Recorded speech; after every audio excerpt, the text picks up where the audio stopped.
Thank you all so much for joining. It's not easy to do another Zoom, but I promise you I will bring my A game today.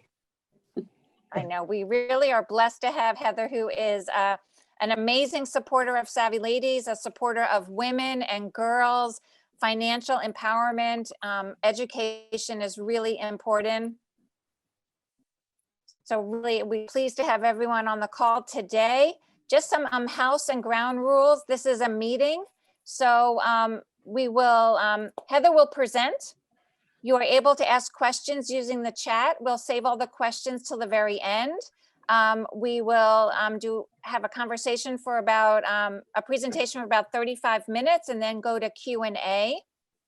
And if you have any personal questions around a personal financial question, I want you to feel free to use our Savvy Ladies free financial helpline, where we will match you with the appropriate financial advisor to help answer your question. And you will find that link in the chat. We'll drop it in during the presentation.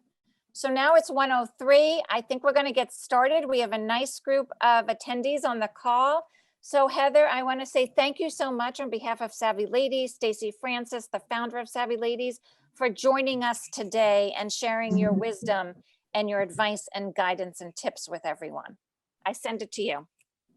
Thank you, Judy. And again, I want to thank everybody for participating today. We're probably all a little zoomed out, but I promise you I will bring my A game today and not flip through 8 zillion slides that give you a headache, but try to set up a good dialogue for us here.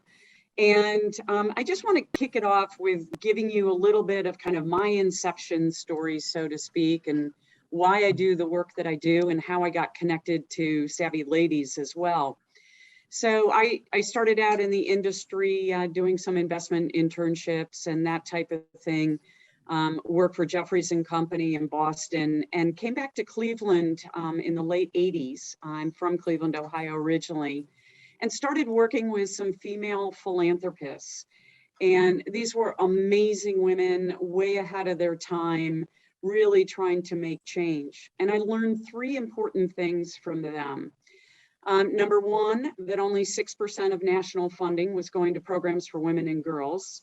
Sadly, today it's even worse.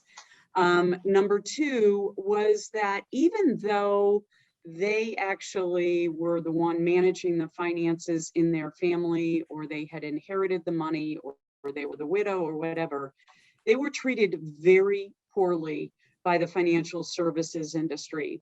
And number 3 was that if we educate and empower women, they are the agents of social change.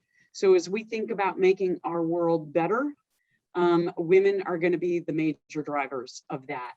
And so it's really about women not just being empowered, but really claiming the power that they actually often already have. So that is my why to this day. I started doing financial literacy programs literally over 30 years ago. I created them originally for community and then brought them in-house to my firm, Fairport and Luma, and started a second firm all focused on women, Luma Wealth, about 4 years ago.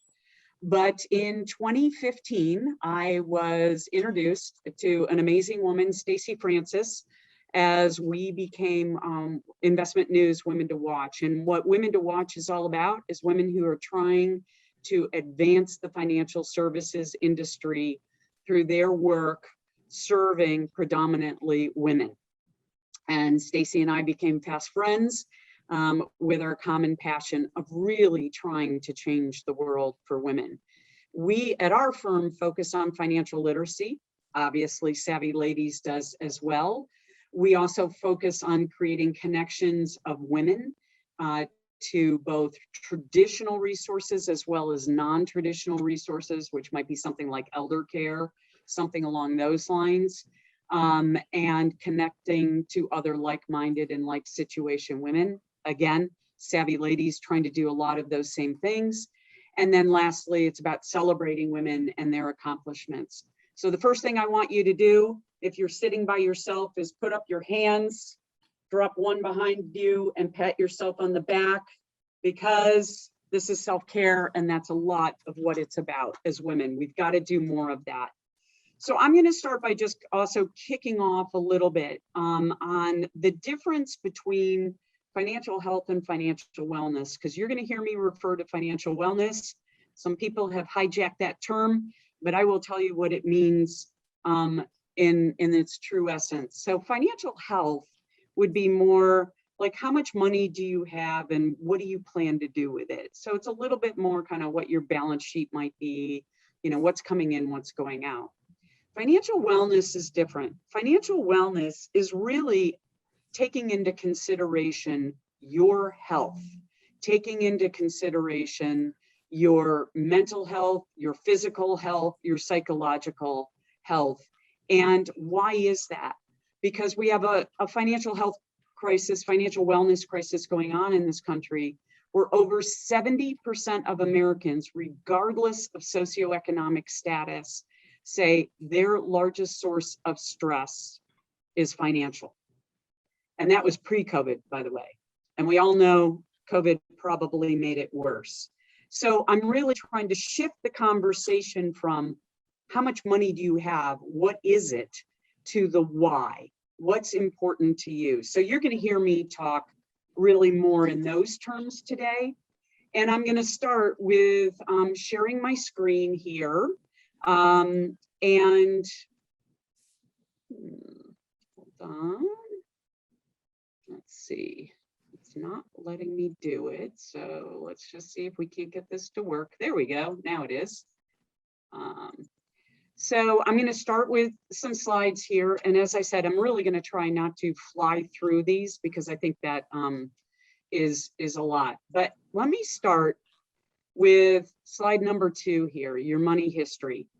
And we are all affected by the money messages that we have received and how that impacts our relationship with money, how it impacts our relationship with others, whether we be married or in a partnership or in a family situation.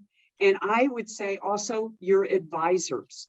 So anybody that's advising you around money, it will also impact that relationship. So the first thing I need you to do, and I'm not unfortunately going to be able to share these with each other, but is to think about your 1 or 2 earliest money memories and how that has shaped you, whether those were positive, whether those were negative, whether you chose to embrace them, whether you chose to do the 180-degree opposite. It's really important you start to think about those money messages. And I'll just share an early one for me. My mom and I had been in New York. We had done what most people do in New York. We went to shows, we took in some theater, we did some shopping. And when I was 15, this was when we did the trip, my dad turned to my mother and in front of me said, "Lois, you can't spoil her like that. No man will ever be able to afford her." And anybody that knows me knows I'm pretty feisty, at which point I turned to my father and I said, "Well, why do you think I wouldn't be able to support myself?" And so if you wonder why I do what I do today and why I really work to empower women, that's part of my money journey, my money history that has influenced what I do. Now, as I said, I think, you know, in our industry, there's been a bit of a mismatch. You may have been at other seminars where they put up a chart like this, and I hate to say it, we have a similar chart, and this is, you know, tax planning and insurance planning and financial planning and a lot of jargon. And what I would tell you is that this does reflect probably what some advisors do, and hopefully does, because it's more holistic, but this isn't what's going to resonate with women. And so instead, I tend to focus on this chart, which I'll walk you through in just a minute. But before I do, I want to let you know, you got a lot of company if you are feeling stressed around money, and you feel like, gosh, I have trouble finding an advisor, finding somebody who really resonates with me. And I would tell you as a first step, absolutely call Savvy Ladies, because they will partner you with an advisor who will meet your needs. And this is important because in a PIMCO study a few years back, they found that over 50% of women said, I can't find an advisor because the industry doesn't reflect my lifestyle or services. And it's because they show that chart I put up previously. So what do women want? Well, one, a safe environment. I would tell you Savvy Ladies provides that. Someone who will take time to understand what's unique about you or unique about me. I did some thought leadership back in 2011 was the first study I did, and you can find these on my website at www.lumawealth.com. But the first one was Women of Wealth, why does the financial services industry still not hear them? And this probably won't surprise any of you, but 96% of the women said, I don't want an advisor to give me advice until they've spent time illustrating to me, they understand what's unique about me and my family circumstance. So we like to be understood. We also like people to be transparent. Another real reason that a lot of women don't get advice is because of the lack of fee transparency. And quite frankly, you can easily ask that question. And I'm going to talk a little bit later about my book. But in my book, and also if you email me, I can send it to you. I have a list of questions to ask when interviewing a financial advisor and what to look for in the answer. So I think that's really important. And you absolutely can ask about fees and ask for all fees to be reported to you. And most importantly, women are looking for a trusting relationship, which is very important. So why do the majority of women not have an advisor? Well, because 80% have been in a meeting and felt misunderstood. So again, use the resource of Savvy Ladies, email me, whatever you need to do. We will, as partners, get you to people that you can trust, whether we're a good fit or not. As I said, Savvy Ladies has a great resource there. And I think, what really needs to be done here is a much more in-depth, if you will, focus on discovery, what's unique about you. And then secondly, also providing you the financial education that you need. And the third challenge why women often don't have advisors is time. So somebody who understands what's the most effective way to be time efficient, but get you the resources that you need. So I'll talk a little bit about that as well. Now, the reason I put up this particular chart is because I think of it, again, like financial wellness. You would never go to a doctor and have them start giving you advice if they hadn't asked you, how are you feeling? Maybe take your, blood pressure, do some blood work, find out what your symptoms are, that kind of thing, right? Well, financial advice is really very, very similar. You need somebody who's going to pay attention to what's going on in your life, not just how much money you have and what the investments are. And unfortunately, there are a lot of advisors in the industry who treat your money as the what. I am here to tell you that is not the what. That happens to be one of the hows, but I'll get to that in a minute. The what is these 6 areas of life. And when I put this wheel up in front of you, what does it make you think about? What are important in those areas? What's working? What's not working? What is something you want to address? Maybe 2 or 3 things that you want to address in your life when you look at this wheel. So for me, for example, it might be relationships. I am not personally, but I'm just throwing up an example. I'm going through a divorce. I don't really know what I need to know. Where do I start? What do I need to do? Savvy Ladies is a fabulous resource to help you get started, right? Maybe it's, gosh, I need to pay for the education of my children. How do I go about thinking about that? Maybe it's, wow, in COVID, I haven't done as much around my health. And I want to make sure that I can afford a health club or an app or something that's going to help me be healthier. It could be any number of those things, but I want you to start with the wheel and thinking of the what, not as your money, but the what as these areas of life. And what do you need to do to live a more intentional and well life? The why is that center circle, your values and priorities. So going back to the money message, why are your values what they are? What's important to you? Is it your job? Is it your family? Is it your health? Whatever those values are, make sure you really spend time to think about why do you want to spend your money in a more intentional way? And then, of course, your human capital, which is that center circle right here, is your time and your talent. How do you choose to spend it? Whether you're working a job or whether you're volunteering, how do you spend that human capital? And then your financial capital. What are your resources and how do you spend those? So again, the why, your values, the how, human capital and financial capital, and how is it directed to these 6 areas of life?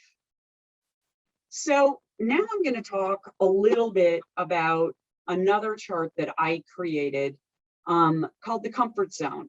And you'll see here again, I have money history, money code, like what are those memories that influence your relationship with money? And many women spend a lot of time right here in the fear zone. Well, who can I trust? Finding excuses why they don't get their money house in order, the shoulda, coulda, wouldas. And let me tell you, that's even for women that are running a $100 million business. They'll walk into our office and go, I'm so embarrassed that I haven't spent more time on this.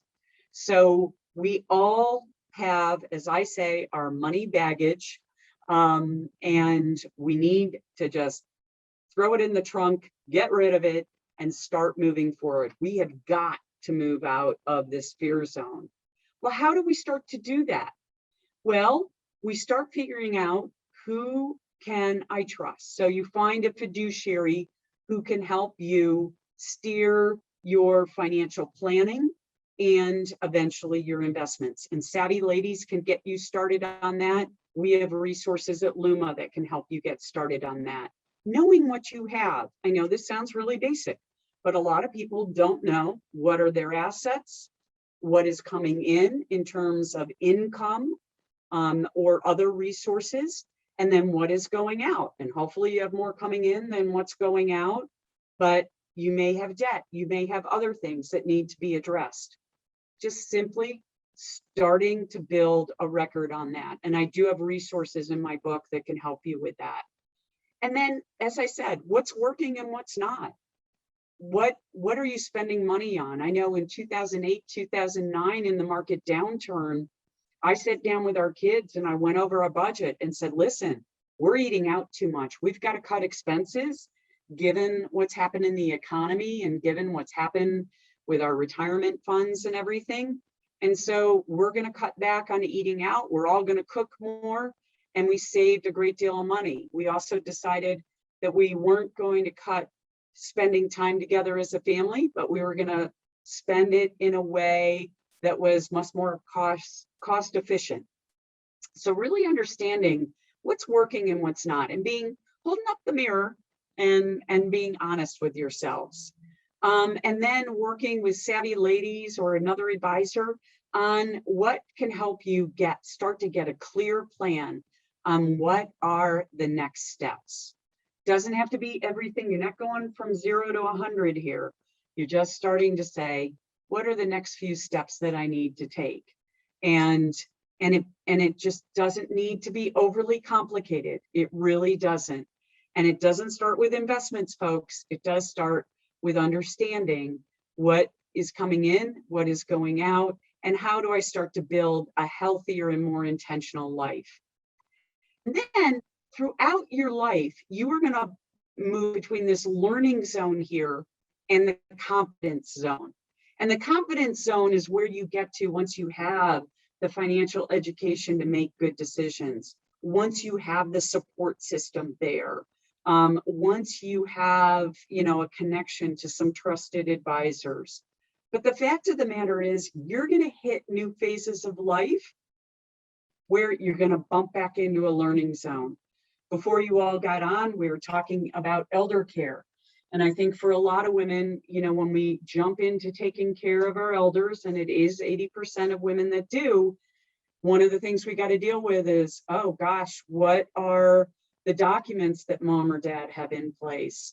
What resources do they have? How do I allocate those resources on their behalf to take care of their health care? Who does have authority? Who doesn't have authority? Back in a learning zone, right? And then you get a plan and you move back into the confidence zone. So throughout life, you're going to move between these two zones. I don't want to see you go back here, which is where you become paralyzed with fear, right? So in the book, by the way, we do have a number of different resources, and I will talk about those. There's some that talk about what trigger your behaviors and really understanding what to do. I have in the 6 areas of life a bunch of exercises to go through to look at your history in those 6 areas, where you are currently, and how to design your intentional future. And then I also have one that talks about, for anybody that's done any psychological work, like what are some of the things that really get us to a point where we have avoidance behavior and things like that. I also have in the book something entitled The 6 Stages of Life. And it goes through those areas that I defined before. But what happens when you're a young child or have young children? And what happens in those 6 areas? What happens in the teenage years? What happens in the young adult years? What happens when you're kind of a mid-adult? What happens in your later stage? And it's very, very different as to what your priorities are. What are some of the things that you need to be considering in those 6 different areas of life? It also has checklists in every stage of life of things that you need to be doing, things you need to be thinking about to really get your own financial wellness in order. There's, as I said, this chart about kind of what to expect at the next stage, kind of like that book, What to Expect When You're Expecting. And why is that important? And, as I said earlier, the key is you're not going to get into kind of one stage of life and be set, right? You're not going to come up with a plan and be set. So I'm going to give you another example that could be coming, and I'm going to stop sharing just so I can see some people here too. So I think, what's really important is that you kind of also have some peer groups that you share your stories with. We tend to do seminars, we use Learn, Connect, Celebrate, as I said, that are small groups that come together. And what that might help you do is share what your plan is with a friend or family member, so you build in some accountability, and that often helps. You should think about, like, for example, if you're in a job, thinking about what are you negotiating on the way in. So what we do, I'll give you an example, is if a client is going through a job change and considering some different options, we go through and we look at, okay, yes, what is the salary, of course, and what are some of the basic benefits, but what are some other things that might be negotiable? And I did this actually with my oldest daughter when she was negotiating her first job in the event business. And she was like, Mom, they've given me the highest salary they're going to give me, but nothing else. And I said, well, Em, you're in the event business. What about membership to some of those organizations that do, I always think it's really funny, they do events for event people, but it's a way of getting event people together building her network, that type of thing. I said, would they pay your membership fee or attendance fee? So she was very reluctant to go back to the CEO and ask for it. And then she came back to me with kind of her tail between her legs and said, gosh, Mom, she not only is going to pay for my membership, but she's going to pay for any attendance fees. She's going to pay for my parking, and she's going to pay me overtime if I go. If she hadn't asked, she wouldn't have gotten any of those things. And that added up to a couple $1,000s. So, don't, as women, one of the things that we do, and I did it in my first job, I just took what I was offered and came to learn that the men that had taken the job, exact same job, 6 months ahead of me, were getting paid twice what I was. So negotiating is also part of your human capital, right? Making sure that you're really looking out for yourself or surrounding yourself with people who can help you in that negotiating process. So I think that's really important as you think about it. Also, I might encourage you to think about your own giving or your own investments. And what are you doing if you believe in women? What are you doing to support that, no matter what level it's on? So at the end of the year, do you ever take a look at your own charitable giving, whether it's to your religious organization or whether it's checks that you write?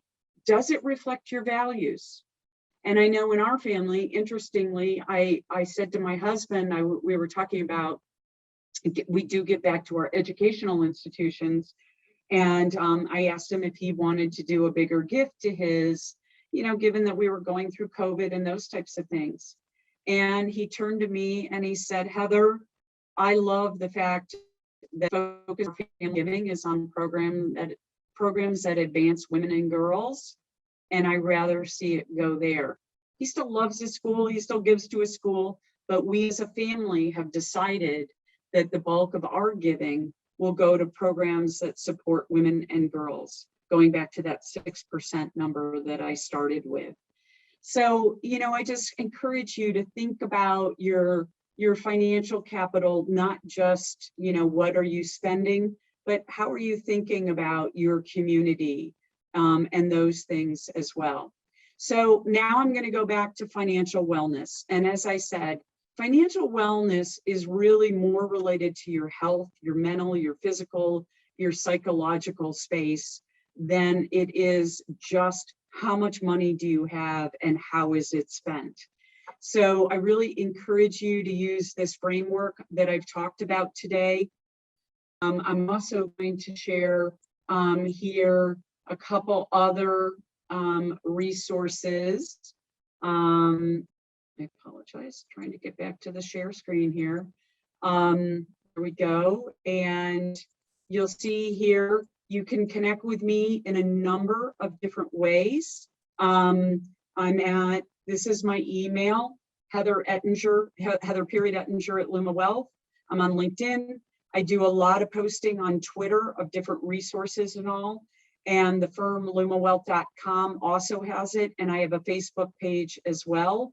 And as I said, I think they're going to put in the chat the link to the book. And I'm not trying to get book sales here. I'm just trying to let you know it is a good resource. And I hope that it will kind of tee you up to think about your own financial wellness first, and what you need to do to kind of get your house in order through this healthy process. And then it's really good because when you start to work with an advisor, you kind of understand more, well, what are the questions I want to ask? What are my priorities? Where do I want to go to? And I also want to mention that the next Savvy Ladies seminar is a really good speaker that I also know, Vanessa Martinez. She will probably give you a little bit more kind of technical terms and all. So I would encourage you to listen in on that program as well. We are our peers and have known each other for a long time. She and some of her team members have written a book as well. And I think she'll have some more good tips. So if you can start by doing some of this work on yourself and getting yourself into a healthier place, thinking about your money messages and this new framework that I'm giving you, then I think that might be also a really good program to kind of build on the skills that you can work on through me, and the framework that I've given you today. So I am one of those people that loves Q&A. So I am going to wrap up kind of the formal part of the presentation right now, and would love to take some questions from the audience, if there's some questions out there. Well, Heather, this is terrific. Are there any questions in the audience? I just loved how you spoke about the zones, and you take us from, to me, it's the ages and stages of sort of our life journey. And at Savvy Ladies, we've been talking about mapping out, like, what is your financial map for your financial journey? And it kind of dovetails exactly your zones and kind of fitting into those zones, from going from the fear zone to the confidence zone. I just love that, that visual, and that really hit home for me. So I Well, wonder if thank there's you. questions in the audience around moving through those zones, how you feel. Yeah, and I think while we're waiting for questions to come in, I think, you know, the important part of it is, you know, women are quick to criticize ourselves. As a friend of mine says, we also jump to the confessional. Somebody says, oh, I like your blouse, and you go, well, I've had it in my closet for 10 years, right? Exactly. And I think as we go through these different zones of life, you know, the greatest gift that women have is we tend to support one another. We tend to be a resource for one another. And I think that's so important. So, you know, for example, it really happened with our second child, and then we realized it was also the case with our first child. But our second child was struggling to read, except it was really weird. She could read, if somebody had read her a book, she read it fine. And then when I gave her a new book, she couldn't read. Well, she was memorizing it. Turns out she was dyslexic and ADHD. And then we set on a journey of, you know, needing additional resources to support her, right? Mm-hmm. And having to say, okay, if we're going to spend money on that, then I've got to stop spending money somewhere else, right? So, you know, life is going to be about those choices. As you think about where kids can go to school, it doesn't have to be, you know, top institutions. They're just great schools everywhere. And so I think that's what people need to think about. You know, we work with senior care providers now, helping our clients who are in this elder care phase of life. And the reason we bring them in is that they can look at, if you will, the financials of the family, what they can afford and what they can't afford, and then make recommendations also based on that and what the specific needs are. So is it memory care? Is it physical disabilities? That kind of thing. So, you know, I think there are a lot more resources out there. And that's one of the reasons why I started Luma, was so that we could build a network of, as I call them, these non-traditional resources to support women.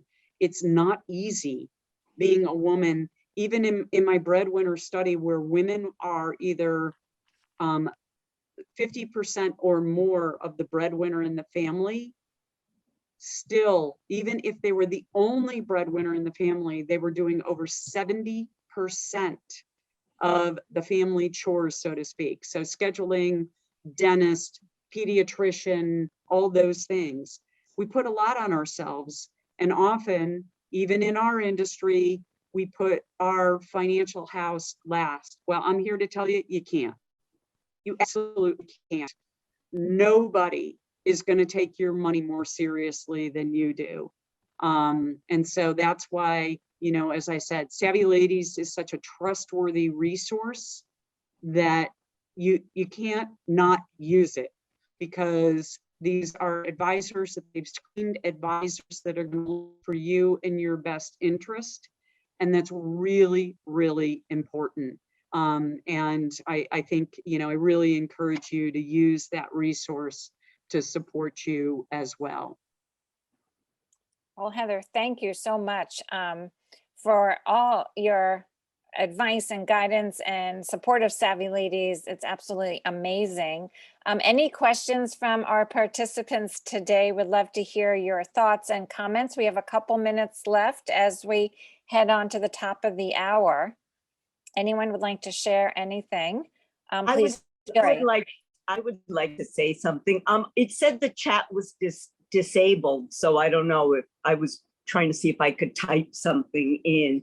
But I want to thank you, first of all, Heather. I'm 62 years old, and I realize I've been in that fear zone for like 20 years now. I'm going through a divorce. I grew up upper middle class where my father paid for everything, taught me nothing about money, married somebody, I handed over the finances to him, and I was in the arts. So I always thought I was just going to be never, having like money wasn't something creative or that I could be knowledgeable about.